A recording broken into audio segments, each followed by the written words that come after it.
Good morning, everyone. I'm Kimberly Chalia with PHCA. Thank you so much for joining us for today's webinar, Conquering Food Service Supply Chain Challenges and Elevating the Resident Experience with Artificial Intelligence, presented by Sean Rowe.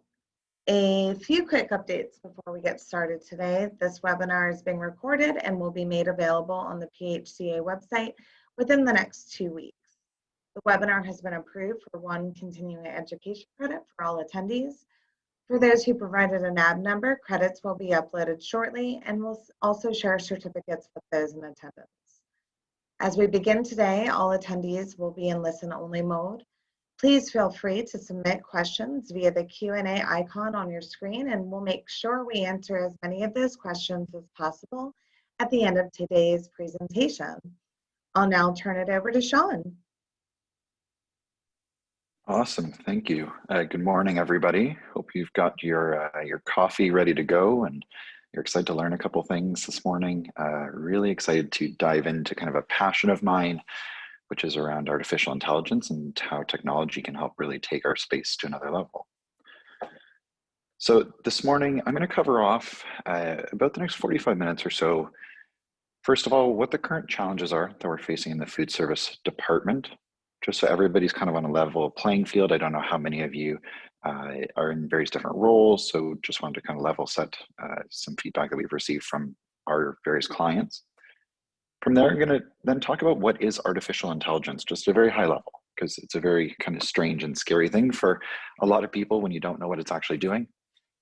From there, we'll talk about how artificial intelligence can actually help keep us in budget, save time, and how ultimately you can actually start to implement artificial intelligence or lay the groundwork for it to help make a difference in your day and your residents and anybody that you serve.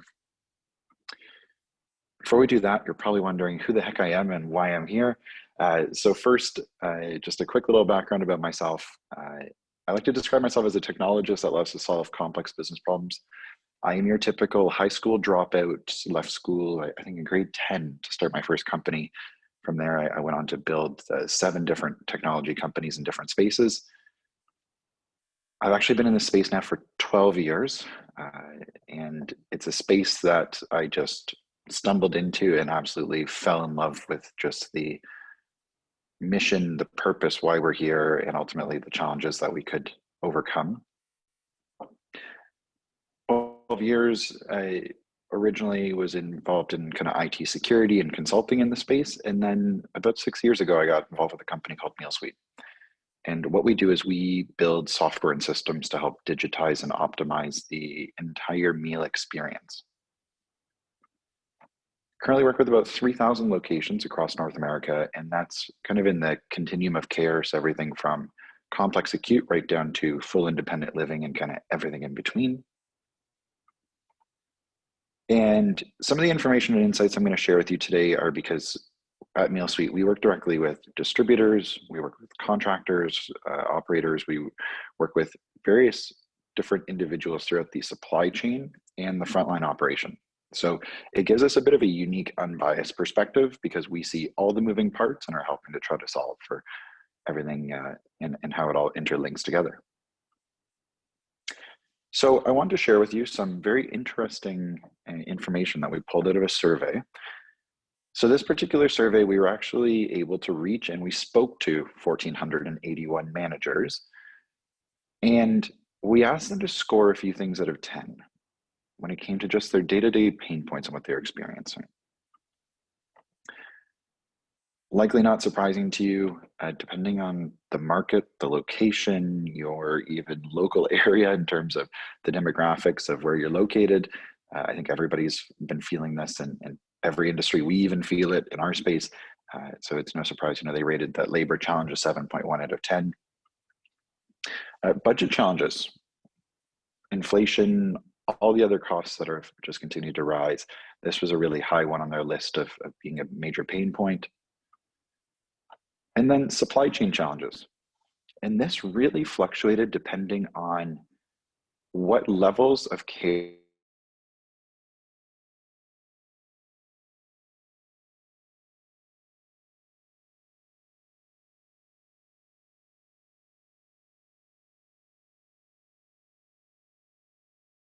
powerful quotes that we received as we were kind of collecting this.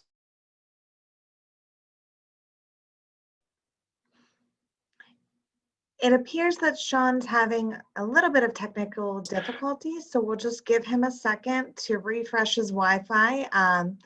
Sorry, Sean, you were cutting out a little bit there. No problem. And I'm on the new Starlink internet, and I find for some reason when a satellite flies overhead, I can sometimes lose connection for a few seconds. So if that happens again, just let me know and it should reload pretty quickly. Perfect. Thanks, Sean. No worries. So here are some powerful quotes. And the first one is about this one. I take my laptop home 4 nights a week to catch up on admin tasks because ultimately managers are on the grill or they're taking orders.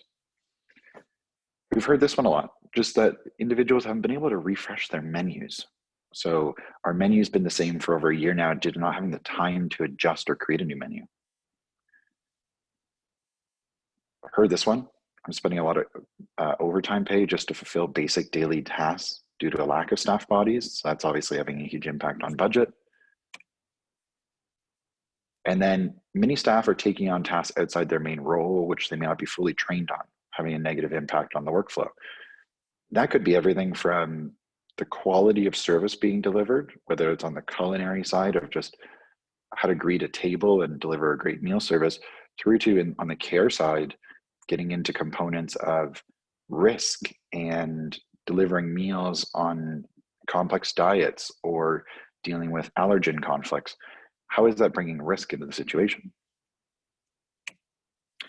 Now, I sadly don't have a crystal ball. I wish I did. Everybody always asks, okay, so what's going to happen to supply chain in 6 months from now? Or what's our cost going to be in 2 months from now? What can I budget for? And I always say, unfortunately, we don't have a perfect magic ball. I have purchased many Magic 8 balls and tried them over and over again, and the results are never conclusive. But there are some very interesting things you can look at when you want to see trends in advance. So I love doing this slide usually when we have a large group in a room, because I don't actually have anybody that's ever gotten this one. So I'll ask you before I show you the answer. But if you were to guess what this chart's representing, it's a price point, and over on the right, it has 800 cents at the peak, and on average is about 400 cents. What would you guess it is? And we'll have a lot of clients say things like different fuels and things like that, but you might be surprised to know that this is actually for a bushel of corn. So the scary thing with that is, when we look at this, that's doubled in the last 2 years.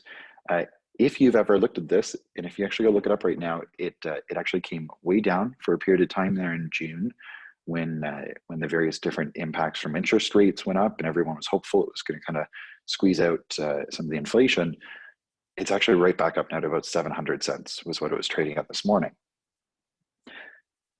For those of you that have ever been friends with a farmer, or you enjoy farming, or you enjoy studying on all these things, you'll know corn is a major product in several different industries. So it's byproduct for fuel, it's animal feed, it's a byproduct component for things like fertilizers.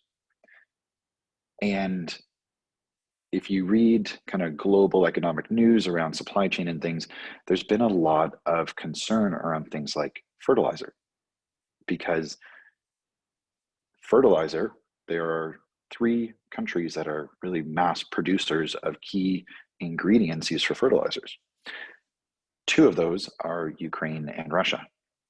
So when you have these massive global conflicts, it has very interesting repercussions that we're still just even starting to see, because things like the rising prices of a bushel of corn and those associated spikes in fertilizer costs mean that crops that are going to be planted next spring could be at a significantly higher cost to producers. Well, if that farmer's cost is way up in order to acquire fertilizer, they're going to have to rise prices. So that means that we could be looking at next spring, for example, crops being twice the price. So it's not just necessarily inflation in today's market at the grocery store. You have to look at all these other things that are still coming, and how is that 6 months, 8 months, a year down the line? So unfortunately, there's not going to be a quick solution to this, and this is not going to be something that's going to just be done in 3 or 4 months and interest rates will squeeze it out. Fuel prices, we've seen those really come up, come down. We know that what's going to happen overseas this winter could be very interesting with the energy crisis that's going to go on. How is that going to impact the global market when it comes to exports? We could see fuel prices really climb again here as we go into colder months. If that happens, those trucks that are delivering food to us from US Foods or Cisco or Gordon, or whoever you purchase from in your market, at the end of the day, those costs have to get passed on. And that's costs from their warehouse to your back door, but it's also their cost to acquire that product and ship it in from Mexico or the West Coast, wherever they need to move that transport to ultimately distribute that product. Inflation, we're all feeling that squeeze everywhere, right? When you look at the cost of foods and just the sheer spikes, I'm sure you all spend a lot of time just going through your menu and trying to find those high-priced items. It's not something that's going away. And then just as we continue to go through just general day-to-day things that were always happening, right? We look at the hurricane that's going to hit Florida. We look at all these different natural weather events, the deep freeze that happened in Texas a year ago, and heat waves and all those things. We're going to continue to see these trends happen. So the reality is that the idea of a simple, consistent, clean budget where you could build a menu and it wouldn't increase in price more than 3% over 6 months or a year is probably out the window, sadly. And all these prices, right, we see them come up, we see them come down, and just because there's so many of the factors. I know clients that, depending on your market, it could have been pork prices were through the roof, and then all of a sudden it was chicken breasts, and then it was chicken thighs, and sometimes it doesn't make sense, but it's just these other factors that are happening in supply chain that cause it. I think we can all agree it's not realistic or even possible as humans to just continually analyze and look at all this information. When we look at the pain points when it comes to labor, and I know for all of you, half the individuals that are registered for this can't make it right now because they walked into work this morning and they're putting out a fire. And this is going to be a webinar that they're going to watch probably at 7 p.m. with a glass of wine when they finally get home and put their feet up, because it's just, we have so much going on right now.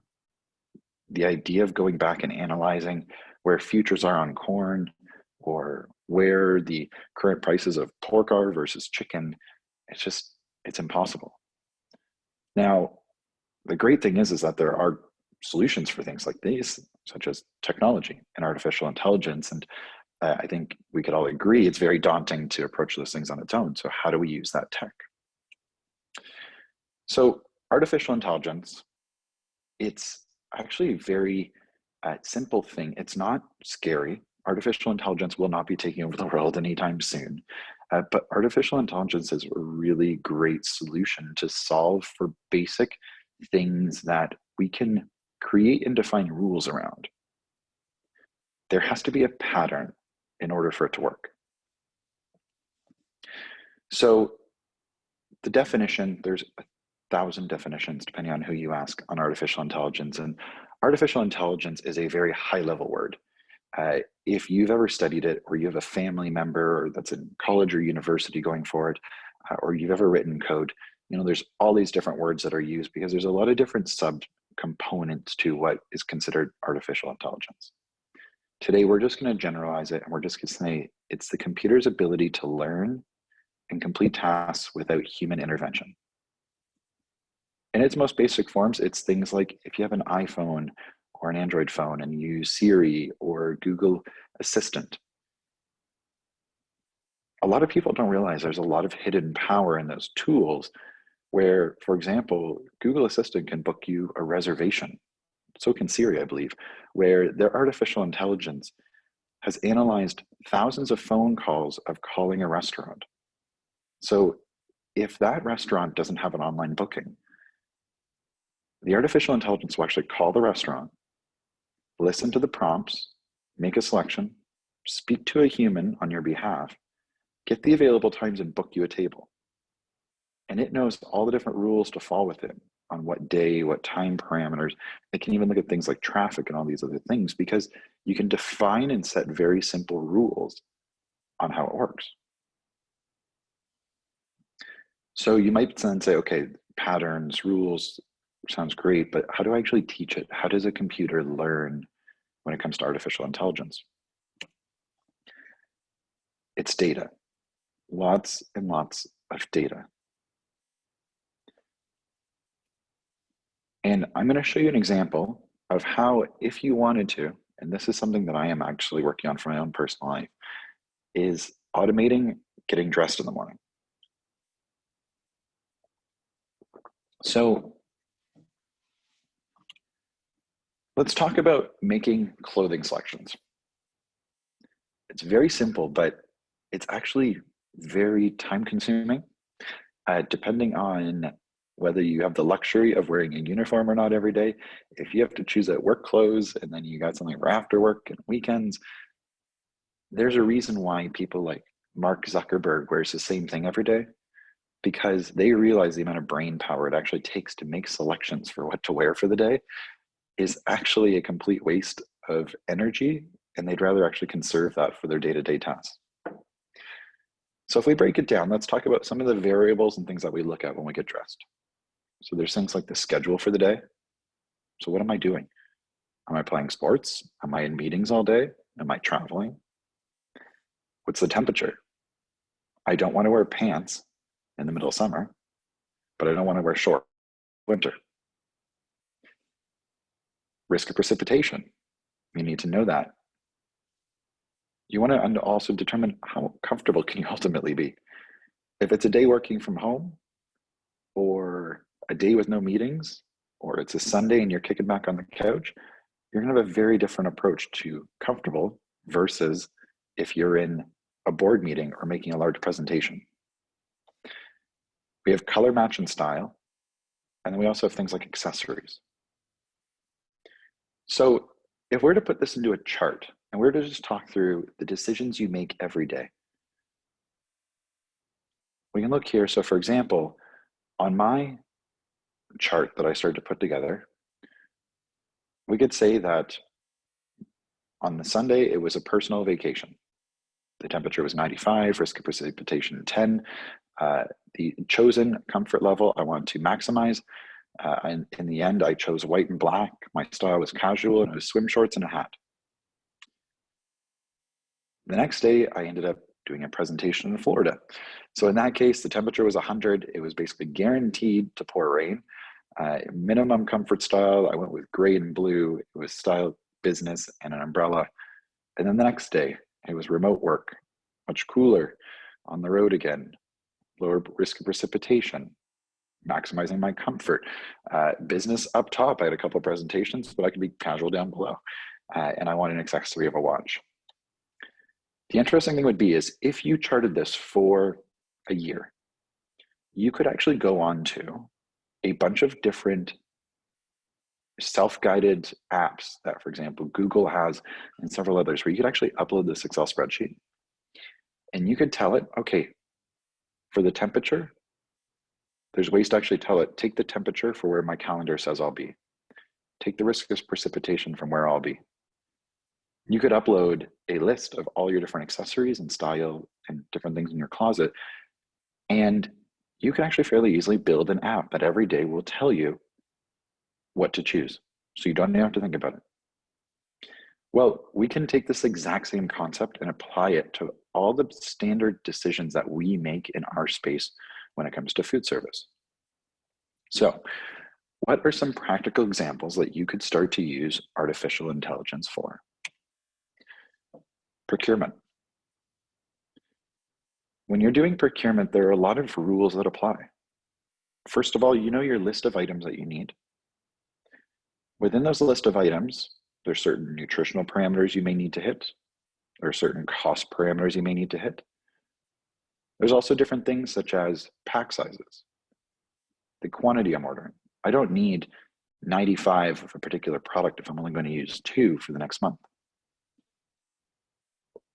I would suspect that for a lot of you, it takes a lot of time per week, or your team's time going through. We've observed and monitored and even analyzed sometimes the amount of time that it takes, and sometimes it can be upwards 3-4 hours a week. Artificial intelligence, when fed all this different information, you could completely automate your purchasing. It could do automated selections on things like, for example, fresh versus frozen. So if it sees the price of fresh strawberries all of a sudden is very expensive, however, you can get frozen strawberries and your particular recipe will permit the use of frozen strawberries, you could actually bring that in and it would make the automatic selection change for you. There are also all different types of tasks that it could do on its own.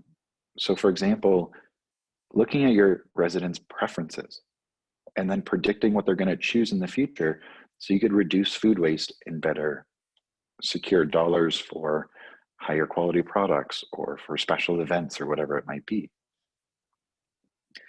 It could do things like reviewing your cookbooks and making optimizations to it. You could even design artificial intelligence to write and create menus for you. Because if you, for example, have 80 or 100 menus that you've compiled throughout a corporation, and you upload those all in artificial intelligence, it's going to read every single day and it's going to learn the rules. For example, we're not going to have the same protein 3 days in a row. We need to have certain nutritional parameters. We want to have certain things in the summer versus the winter, etc. And with this, ultimately, artificial intelligence can save you an unlimited amount of time. It just depends on whether you have the data to feed it and the practical business situation that you want to use it for to automate that process for you.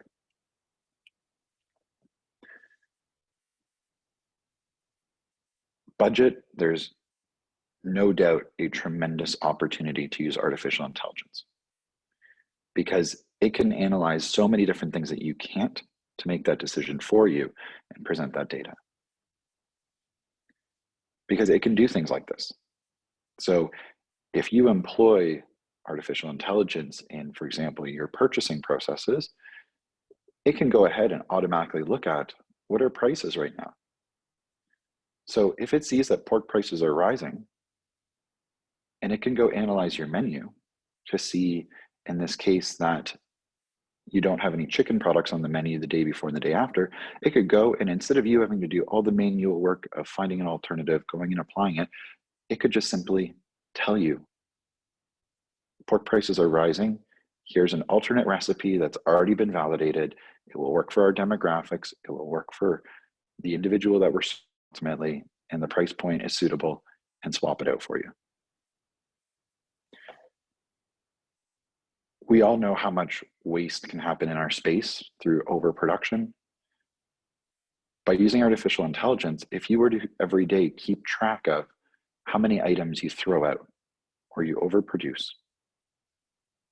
if you were to keep an Excel spreadsheet of that every single day for a period of time, after about the second or third time going through that menu cycle, artificial intelligence could likely do a much better job of predicting what you actually need to produce than just guessing at, we think it's going to be an 80-20 split, or we predict that we're going to have 100 residents join us in the dining room tonight, and we expect that they're going to order X number. So I hope you see so far kind of the power of how artificial intelligence can be applied to just the basics of purchasing and menu building and the back office, but surely we must be able to use it for more than this. This is where my passion really comes through, and it's the resident experience side of things, because it's interesting. Over the last really 5-10 years, if you follow any medical publications or you like to geek out on different things when it comes to food and nutrition, or things like just, there's a big movement right now around kind of this biohacking and what are things that we haven't unlocked yet that ultimately drive the body.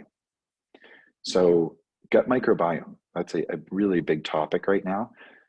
The science and the findings that have come out of gut microbiome analysis has been really enlightening over the last several years. For example, depending on where individuals grew up, you will have different parasites that you have naturally acquired throughout your life. So if you grew up in Europe, your gut bacteria has a very different makeup than, for example, somebody that grew up in Phoenix. Phoenix is known for having very specific parasites in their gut microbiome. Now, these aren't necessarily bad things, but the interesting thing is that these gut microbiomes then react differently depending on different foods, different medications, and ultimately it can change the way that your body handles food, how it stores fats, how it interacts with different things. But we've just started to unlock kind of these big opportunities from a science standpoint and a health standpoint. So surely there must be more opportunity. And let's talk about even just some practical things that we can deploy today. We know malnutrition, 30 to 55% in several studies of those living in long-term care experience some form of malnutrition, or malnutrition was a contributing factor to a hospitalization or an escalation of care. We know the billions and billions of dollars that it costs our system and just the negative impact to a resident and just overall their health. So at the end of the day, if you wanted to analyze and try to get ahead of that, the only data artificial intelligence needs is ultimately the resident's weight and what they're choosing to eat. So if you haven't seen this chart before, I'll walk you through it here, but basically what it's showing is technology adoption in the older population has been rapidly skyrocketing because of COVID. So our society jumped about 5 years in technology adoption because everybody didn't have a choice. Ultimately, seniors needed to adopt technology to be able to access their banking, to order groceries, to stay in touch with loved ones. And not only that, but their children push technology on them. So things like connected health, when you look at this, ages 80 plus, 70% have smartphones. We're all seeing it. The amount of, if you think back 5 years ago, the idea of residents having a smartphone in the dining room, taking a photo of their plate to show you all the things they hate about it, a lot of us would have laughed. And now it's, you go into a dining room and the Wi-Fi in there gets so slow because all the residents have a phone in their pocket. Things like connected health, that's family members putting it upon those individuals. So a child purchasing a digital scale for their parent, or a smartwatch to remind them for medication times and to do monitoring, to do, say, fall analysis or to check heart rate. The great thing is that these technology adoptions are now giving us all this insightful information. So we have these watches like this one on the left, which is specifically designed for seniors to basically create a video chat. So if I'm at home, I can have a video chat with my mom and see that she's okay. It's got an SOS button on it. It's got reminders for medication. It's got movement activity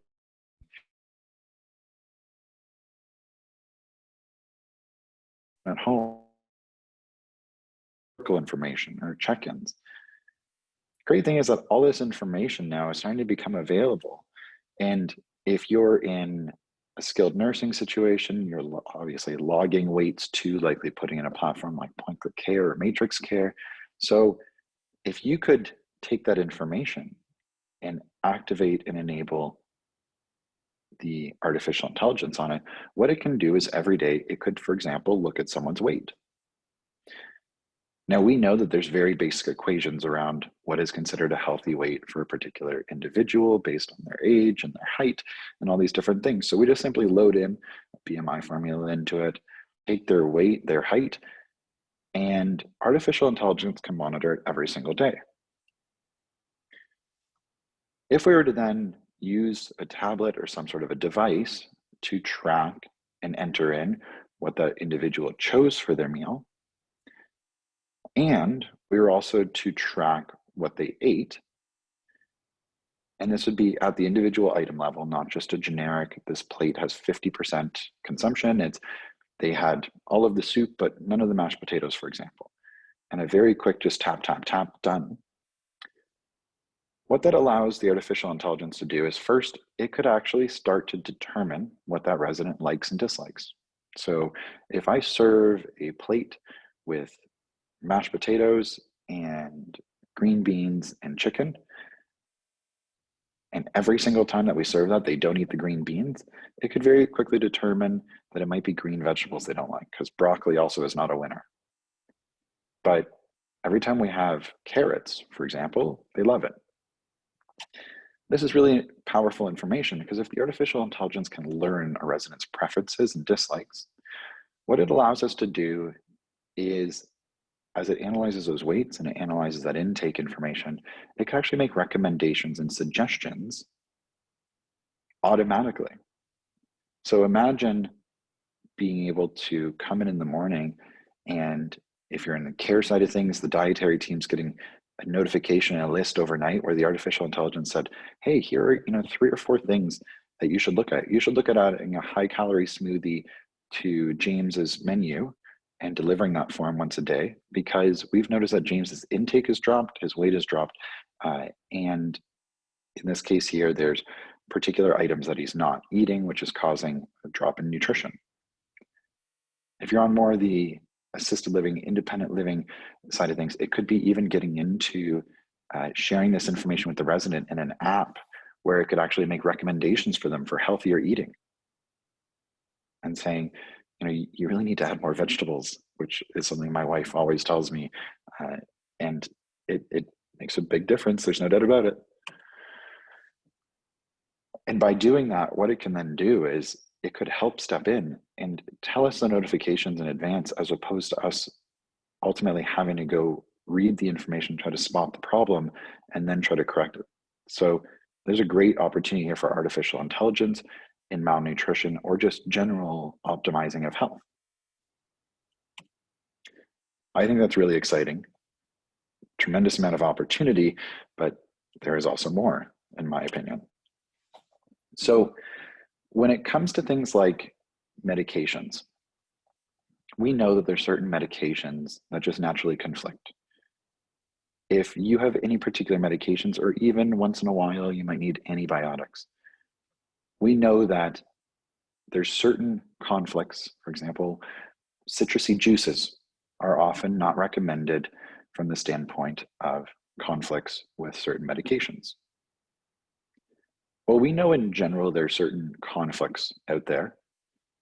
However, the reality is that we don't have a massive data set yet that we've really been able to look at to say, when a person eats X and on their care plan they have this medication, we notice that the next day their blood pressure is high, or we see a very high heart rate for the remainder of the afternoon. I've seen studies around, and these are still very preliminary and just high level, but things like, for example, goat's milk. There have been findings that show that goat's milk has a much higher rate of impact when it comes to wound care. So if you have an open wound and you give goat's milk, effectively, what they were seeing is that the current population that we often see in care settings, their gut microbiome is actually very resistant to the colostrums that are in standard dairy milk. And that's because the parasites they acquired growing up and large consumptions of dairy products in younger years of their life. Well, that colostrum is really important. That colostrum is a kind of big contributor to helping the body heal. And they saw by just providing a small quantity of goat's milk every day to those with any form of open wound, they were able to accelerate that wound healing time 15, 20, 25%. So if that's accurate and we can scale that out, imagine how if we could attach artificial intelligence so that when there is a care plan added or a note to someone's profile to say that they have an open wound, that artificial intelligence automatically suggests a small goat's milk smoothie every day, or a dessert that has goat's milk as the base in it, or whatever it might be, and automatically apply that to help accelerate that care situation. There's all this other data in the care plan that we can ultimately take and analyze within it to start to unlock these things and even identify things that we don't know about because there's just not the studies or the data to conclude on it. The great thing is the information's already there in the care plan, so all we have to do is ultimately feed it into these smart neural networks and different artificial intelligence engines. Now, you might be thinking, okay, Sean, I'm not a programmer. This sounds conceptually cool. I have enough on my plate. I don't have time to go do courses in the evening. I don't even know where to start. We don't collect this information. I'm on a paper menu. I use a third-party consulting RD group, or we don't have notes on these things. So I'll just tell you some very basic things that if I was to recommend just a couple points to take away, these are things that I recommend starting to do to just establish and build out an organization and a culture that's ultimately going to be able to leverage and take advantage of these technologies. So the first thing is data. If everything is kept in notes on a clipboard, it's not able to be fed into these tools to make actions for you. So it's so important to be using different tools when it comes to, for example, placing residents' orders. If you can collect that information, whether it's a point of sale in the dining room or a tablet at bedside in a care setting or a tableside, just by collecting that basic history right now, you're building this massive data warehouse, we call them, where in a year, you're going to be able to take that information and analyze it and unlock trends. Odds are there's lots of information you already have around care plans and other data, but things like leftovers, that's another great example. Building and just putting up an Excel sheet in the kitchen or a clipboard where somebody fills it out, and then you ask somebody in the admin team to just transfer it in on a monthly basis. Menu management systems, those are critical if you want to ultimately go to that next level. When you're looking for a menu management system, there's a few different things that I highly recommend looking at if you're going to make a selection. And the first is, does the menu management system work with resident data, and does it have integrations? So if your resident data isn't connected to Point Click Care or Yardi or Matrix Care or whoever you use for property management system, odds are it's missing a lot of that critical information that it needs to drive these insights. So you want something that's got the resident data, you want something with integrations, ultimately something that's going to then work directly with your distributors to do that live pricing and procurement side of things too. Because when you bring all this together, what it allows that artificial intelligence to do is get a picture of your entire operation from end to end and subsequently be able to make recommendations. The next is getting into developing standards. Across the thousands of customers we work with, we see such a wide spectrum in terms of data standards around if you have levels of care you're servicing when it comes to things like just streamlining diets, textures, fluids, allergen names. Those seem very simple, but for example, there are a lot of EHR, EMR platforms where you can just simply type in a text field and you could type in a diet, you could type in an allergen. However, when you can just freely type it in, it's not actionable information. The reason being is we see it all the time, where we'll receive a feed from a client or an Excel spreadsheet that says, here's all the residents and here's the allergens. Well, instead of creating a drop down or check boxes in their system, they just left it as a big open text field. The problem with that open text field is that people can write whatever they want. So you'll see things that are not true allergens that are in there. You'll see a paragraph of notes. And the challenge with that is that it's very hard to then standardize that between systems. So even one character off in a name can make it very difficult to say, hey, in my menu system, this allergen is this in the other system. So by getting into things like creating dropdowns and checkboxes and standardizing that, especially if you've got a new build opening up and you can get ahead of that in advance before anybody moves in, it is a tremendous improvement to the process. Otherwise, you got to go back and clean it all up after the fact.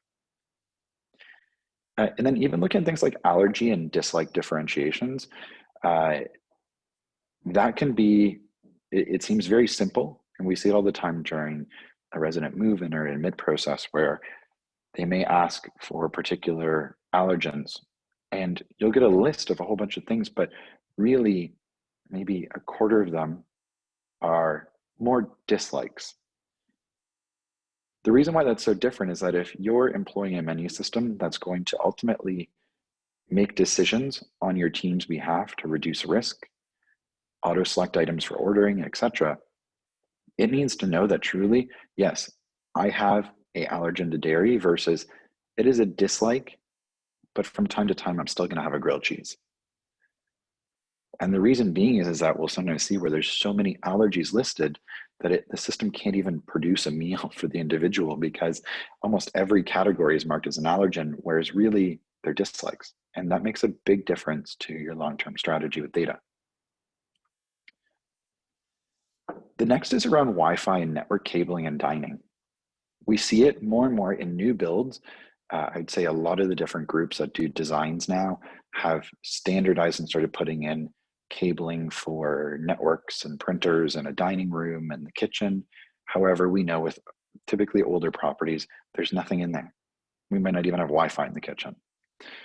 So if you have any spare capital budget and you know you want to get to the stage of bringing in technology and automating and the future goal of that artificial intelligence stream, if you got 10 grand left in your budget at the end of the year, have somebody come in and put cabling in the kitchen in your dining room so that next year you're ready to then go and actually purchase that equipment. Wi-Fi in kitchens, in my opinion, is a very risky maneuver because Wi-Fi at the end of the day is just little pieces of energy flying through the air. And when you turn on a microwave or a convective oven, it is also sending little bits of energy through the air. And what you'll see is major fluctuation quality of Wi-Fi around big equipment. And that can be everything from a reheating table to a toaster oven to a microwave. And often what happens is someone will put Wi-Fi in a kitchen and they test it when nobody's in there and all the equipment's off and they go, IT says, yeah, everything works great. There's no problems. You can use your tablet in the kitchen to start collecting information. And then as soon as you fire up everything in the kitchen, you can't get connectivity. So first of all, if you're going to put Wi-Fi in the kitchen, make sure your IT team does their homework to really understand where these interferences are and where they're going to place the Wi-Fi devices, the access points, and really recommend and ask them, can you just bring in a network cable and drop it in so I can hardwire in a dedicated touchscreen or kiosk in my kitchen so you don't have to worry about those IT challenges that happen. My next recommendation would be when you're looking at your distributors, make technology innovation a big part of that process.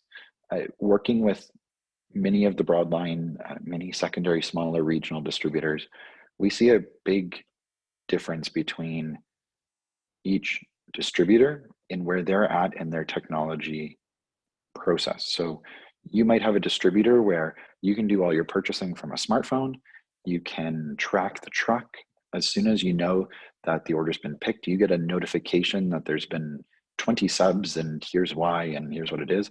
Or as we've all been feeling with short ships, you know well in advance that there's short ships, so you can even not find out the morning that the product's being delivered, but 5 minutes after the order's placed.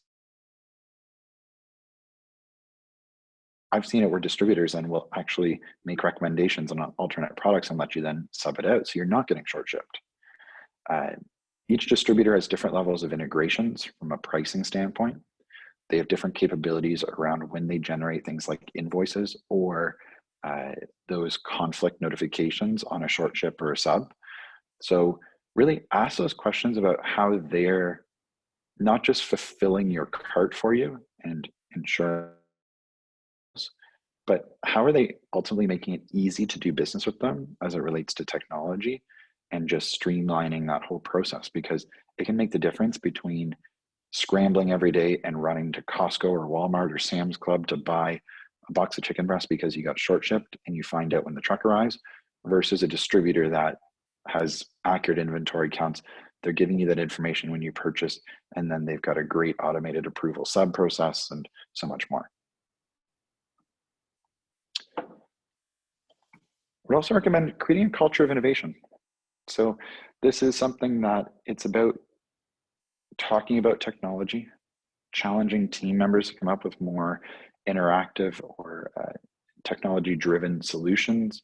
This doesn't happen overnight. It's very hard to build a culture like this, of getting a team on board and okay with change.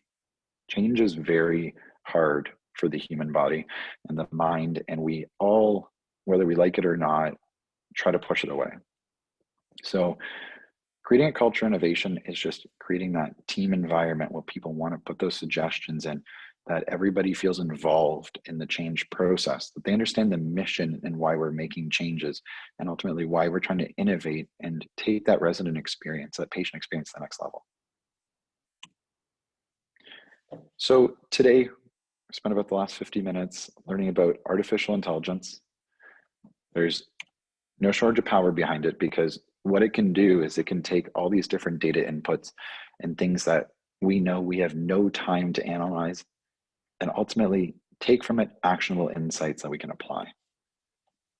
What it's going to do is it can be a major time saver for you, be a major time saver for your team.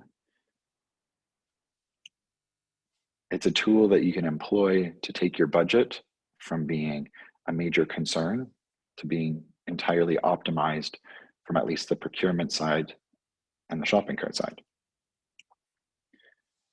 It's also a technology that over the next several years is going to really unlock insights that we never knew, but can also be a tool that we can use to take patient care and resident care to an entirely new level.